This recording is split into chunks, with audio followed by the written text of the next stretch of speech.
For the first time in more than 6 decades, a U.S. president meets with a Cuban president on U.S. soil.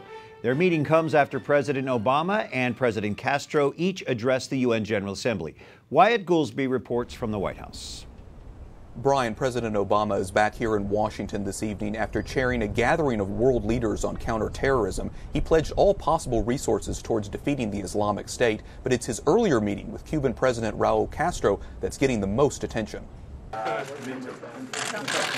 Flanked by members of his cabinet, Obama and Castro smiled and shook hands before talking privately. It's the second time the leaders of the once estranged nations have met this year. Today, the United States of America is changing its relationship with the people of Cuba.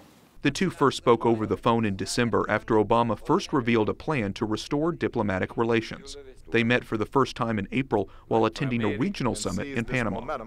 Today's meeting comes as the two countries begin the process of normalizing relations following decades of animosity. While both have reopened their embassies, Obama said in his UN speech there is more work to do. We continue to have differences with the Cuban government. We will continue to stand up for human rights, but we address these issues through diplomatic relations and increased commerce and people-to-people ties. Castro agrees that the U.S. has taken an important step forward, but he said more needs to be done to improve the Cuban economy. The economic, commercial, and financial blockade against Cuba persists, bringing damages and hardships on the Cuban people.